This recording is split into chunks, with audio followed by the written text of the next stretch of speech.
Spot color is a very complex issue, but I want to show you the concept behind it just so you can see how it works. So we're going to start off by showing you the world's simplest example of spot color that you'll probably never use, but it's a great way to learn about the premise behind it. So all I've done so far is made a new document.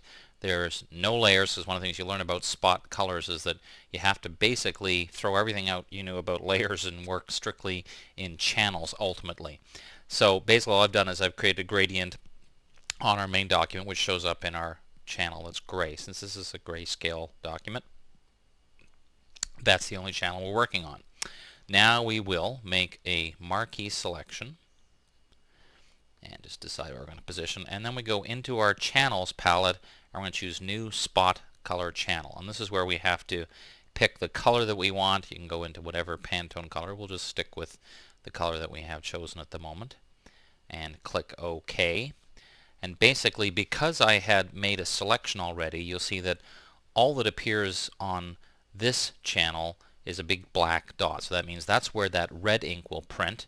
But right now, you would see that it would also overprint on top. See how it's getting darker at the bottom here? So if I only wanted this red to appear just in the circle or the oval and not anywhere else, what I'd have to do is make the same selection. I just did Command or Control click on that channel.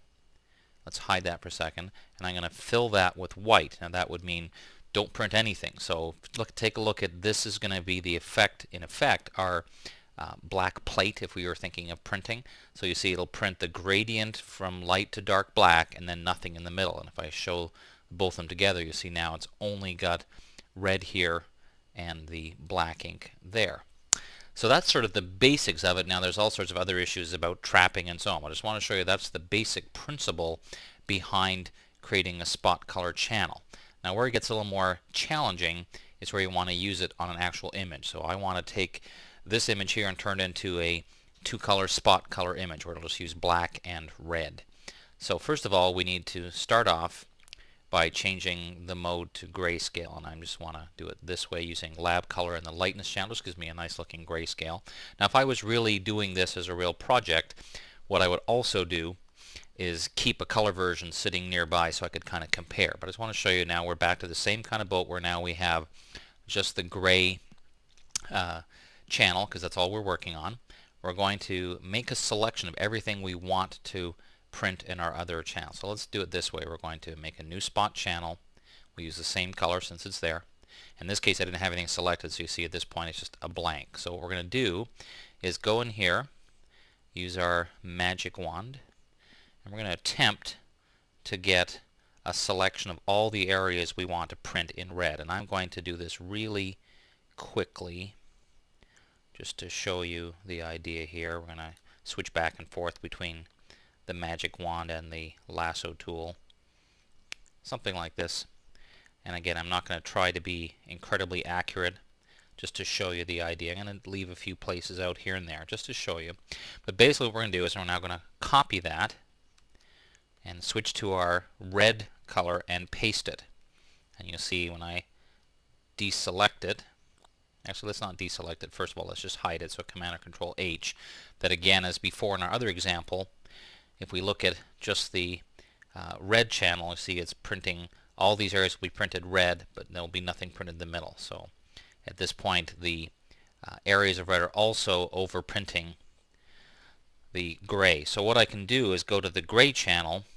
I'll just remind you that it is still selected, and I'll use levels as a way of lightening so there's less and less of the black ink. So you see as I do that it gets redder and redder. The more I lighten it, the less black ink will appear and the more red will appear. So if I do the same thing on this channel, use levels and go the other way, darken it up, I'll get a nice fuller kind of a red look. So what I end up with is, if I just look at just the gray channel, there's what would print in black, mostly his face with just a little bit of other areas, and here's what the red channel would look like. And again, that's just touching the surface. I'm going to be honest and tell you, working with spot color channels takes a lot of effort, but the rewards can be worth it.